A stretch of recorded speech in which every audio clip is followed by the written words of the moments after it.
Bismillahirrahmanirrahim. Assalamualaikum warahmatullahi wabarakatuh. Nama saya Muhammad Khairul Anwar bin Muhammad Kamalik. Saya dari kelas MC 247 kumpulan 3. Pernah dengar berkaitan dengan hedonisme? Bagi sesetengah antara kita, perkara ini amat biasa dan ada yang beranggap satu perkara perbuatan yang buruk. Hedonisme adalah pandangan yang menganggap kesenangan dan kenikmatan itu sebagai tujuan utama kehidupan. Hedonisme berasal dari perkataan Yunani iaitu hedon yang bermaksud kesenangan. Fokus utama adalah mencari kesenangan dan kepuasan tanpa had. Sifat hedonisme ialah cuba mengelakkan perkara yang menyakitkan atau menyusahkan dengan maksimum perasaan yang menyenangkan. Collins James ada mengatakan bahawa hedonisme adalah keseronokan adalah perkara yang paling penting dalam kehidupan. Menurut James lagi, hedonisme ialah ideologi yang dianuti oleh seseorang yang hanya untuk kesenangan hidup. Untuk pengetahuan, hedonisme merupakan sikap yang bertentangan sifat iaitu dengan sifat kesederhanaan. Okey, jadi tapi ada juga yang lebih suka gaya hidup yang mewah. Okey, biasanya orang yang mempunyai cara gaya hidup yang mewah ni gaya hidup sederhana ni cenderung tidak mahu beli sesuatu yang tidak sesuai dengan keperluan mereka. Okey, kebanyakan yang antara remaja kita ni dia suka ikut kepada fashion yang terkini. Tak salah kalau kita nak fashion dah sekalipun. Tapi ada yang sanggup berhutang, ada yang sanggup berhutang untuk nampak mewah dan sebagainya. Itu perkara yang tidak sederhana lah dalam kehidupan kita ni kita kena tahu.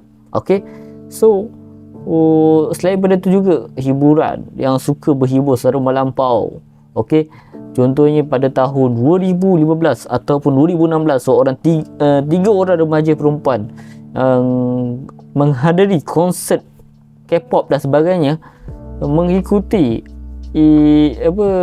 konsert tu tak ada masalah. Cuma kelakuan tiga remaja perempuan yang sanggup bercium dengan lelaki Korea.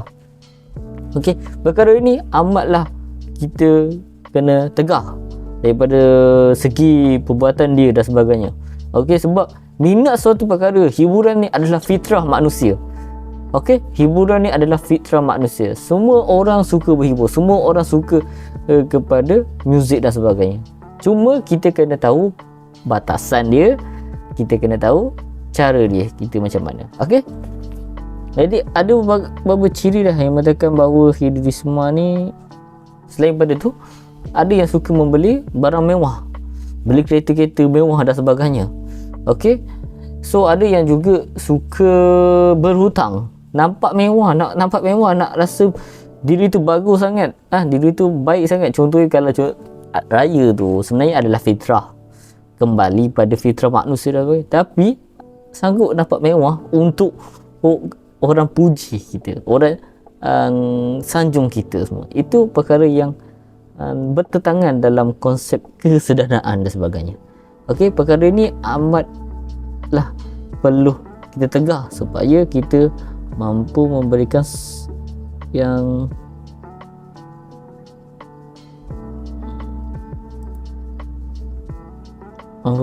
terbaik dalam diri kita dan sebagainya. Okey, so ada beberapa ciri yang utama daripada orang yang ada sikap hedonisme ni. Pertama sekali, dia sering mementingkan diri dia sendiri. Dia tak peduli cakap orang dan sebagainya. Okey, yang keduanya, dia cenderung kepada menjadi konservatif. Yang ketiga, dia tidak ada perancangan untuk kehidupan dia. Yang terakhir sekali, dia menjadi sombong. Bila orang nasihat ke apa ke, dia tak ada dengar. Orang jauh panggil dendeng lah orang kata kan. So bila nak cakap tu dia tak nak dengar. Dia tak nak dengar, dia tak nak ikut. Dia buat hal dia je lah. So memang benda ni sangatlah perlulah kita tegar utama dalam kalangan remaja ni. Memang kena ada sikap untuk kita mendidik remaja-remaja tersebut supaya tidak lagi terjebak dengan budaya hedonisme tu. Itu saja daripada saya. Assalamualaikum. Hai, Assalamualaikum. Saya Ain Aisyah. Saya daripada kos MC247 Interpersonal Communication. Saya akan terangkan tentang faktor-faktor berlakunya perkembangan hedonism ni. Seperti yang kita tahu, perkembangan teknologi yang semakin canggih pada waktu kini, kita boleh lihat bahawa semua manusia kebanyakan yang menggunakan teknologi, terutamanya dalam bidang komunikasi, yang membantu mereka ni untuk berinteraksi antara satu sama lain. Seperti yang kita tahu, teknologi sangat penting pada waktu kini sebabnya apa-apa kerja ke aktiviti yang kita lakukan mesti kita akan menggunakan teknologi seperti smartphone, laptop ke, lebih-lebih lagi internet dan sebagainya lah. Antara punca ataupun faktor-faktor berlakunya perkembangan hedonism ialah, faktor yang pertama adalah pengaruh rakan sebaya. Secara umumnya kita mengetahui bahawa pentingnya kita memilih rakan sebaya ni yang baik dalam semua perkara, semua hal yang kita lakukan. Ini disebabkan ia mampu memberi impak yang negatif dan positif dalam diri setiap individu untuk menjalankan ataupun menjalani kehidupan seharian mereka. Tekanan rakan sebaya akan membawa kita ke arah yang salah dan mempengaruhi untuk membuat keputusan yang salah dalam melakukan sesuatu perkara. Okey. Seterusnya, kurangnya keprihatinan daripada ibu bapa dan juga keluarga. Hal ini boleh dikaitkan dengan sikap ibu bapa yang kurang memberikan pengawasan kepada anak-anak mereka dalam pergaulan ataupun aktiviti seharian mereka lah. Dari segi kita mengawal mereka untuk menggunakan telefon smartphone, internet dan sebagainya. Remaja ni ataupun siapa-siapa lah yang kurang perhatian daripada ibu bapa dan keluarga ni dan kurang didikan, ia memberi peluang dekat mereka bagi menghabiskan masa lapang dengan melakukan aktiviti yang tidak berfaedah, dan ia boleh menjejaskan akhlak mereka sebenarnya. Okay, pada masa sekarang, majoriti ibu bapa mengutamakan keselesaan duniawi dan matlamat yang materialistik, sehinggakan kebajikan anak-anak ni terabai. Seterusnya, faktor yang ketiga itu pengaruh media sosial. Dengan dunia yang semakin maju ni, kita tak nafikan bahawa sedikit sebanyak media sosial ni dia memberi kemudahan kepada setiap individu, tak kira muda ataupun tua, dalam melakukan semua perkara dalam dunia ni. Okay. Pentingnya setiap individu tu mengetahui dan menghadkan penggunaan media sosial adalah kerana ia boleh merosakkan pemikiran dan mentaliti kita melalui maklumat serta video yang ada dalam media sosial. Perkara ini bukanlah melarang kita untuk menggunakan media sosial, kerana dia pun memberi impak yang positif dalam diri kita. Tapi kita juga perlu menghadkan diri kita supaya ia tidak membawa kita kepada perkara yang negatif. Kemudian faktor yang seterusnya adalah wujudnya pelbagai pusat hiburan dan perjudian. Pada zaman sekarang, kita tak boleh nak nafikan bahawa ramai juga anak-anak muda boleh terjebak masuk ke dalam dunia hiburan dan perjudian ni.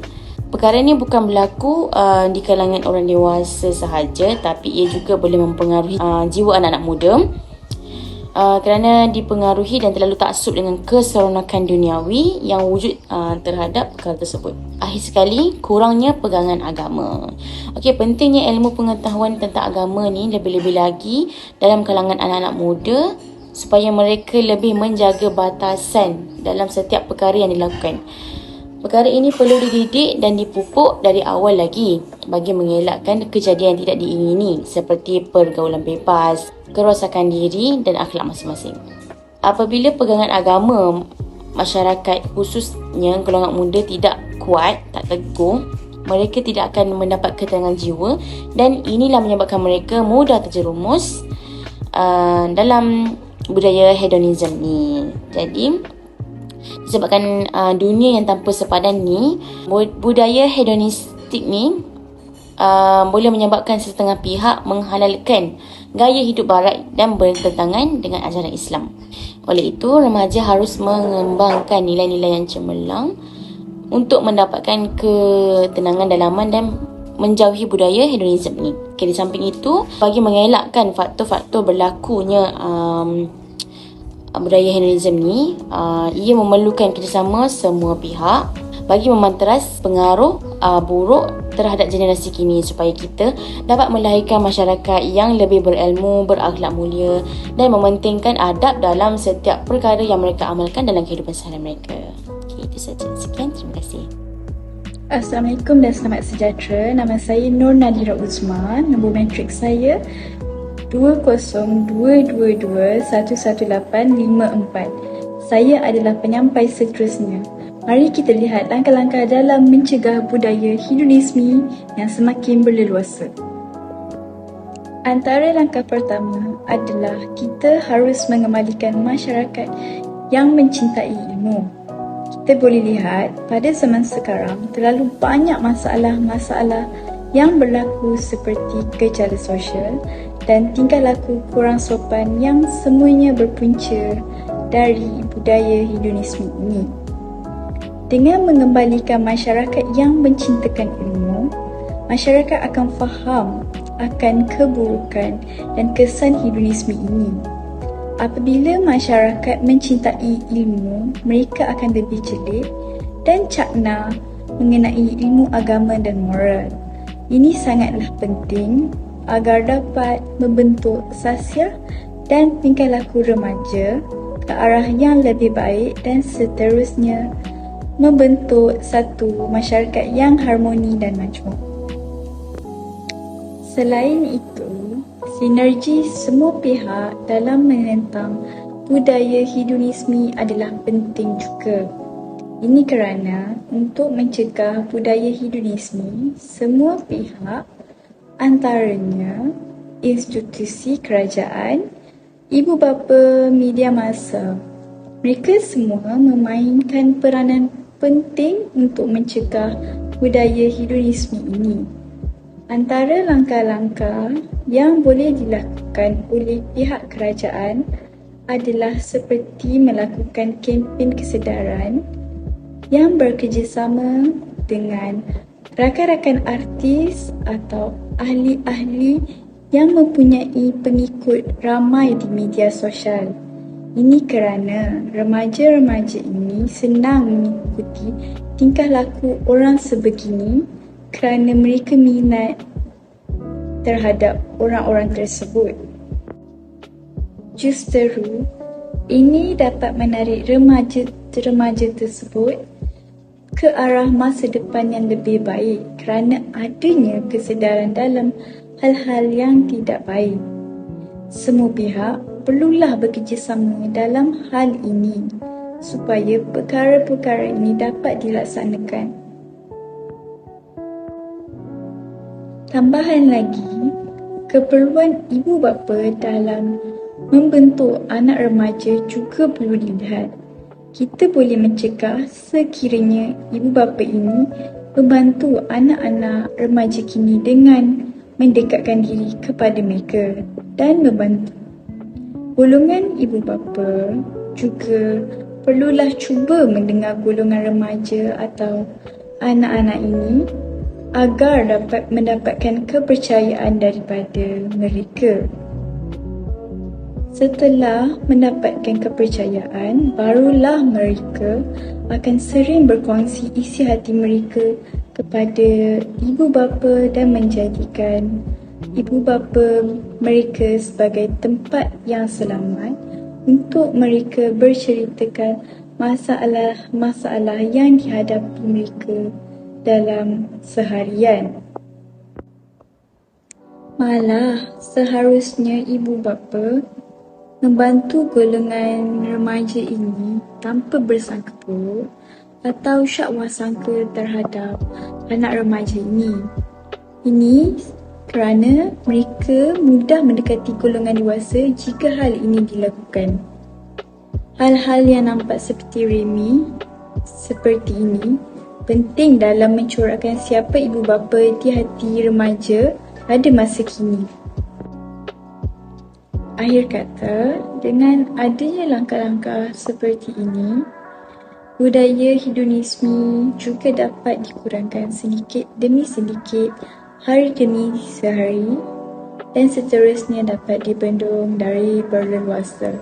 Marilah kita sama-sama memimpin golongan muda atau remaja masa kini agar dapat menghindari budaya hedonisme yang semakin berluasa pada masa kini. Sekian, terima kasih. Itu saja daripada saya. Assalamualaikum warahmatullahi wabarakatuh. Nama saya Puteri Norizati binti Yazid.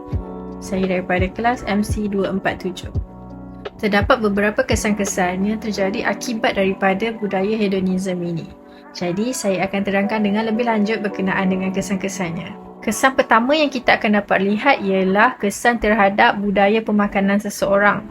Apabila budaya hedonisme ini dinormalisasikan, ia akan menjadikan remaja serta anak muda kita merasakan bahawa pengambilan dadah dan juga pengambilan alkohol adalah sesuatu perkara yang normal dan biasa. Ini bukan sahaja akan meruntuhkan akhlak serta moraliti para remaja kita, tapi pada masa akan datang ia akan memberikan kesan kita melahirkan masyarakat yang tidak sihat.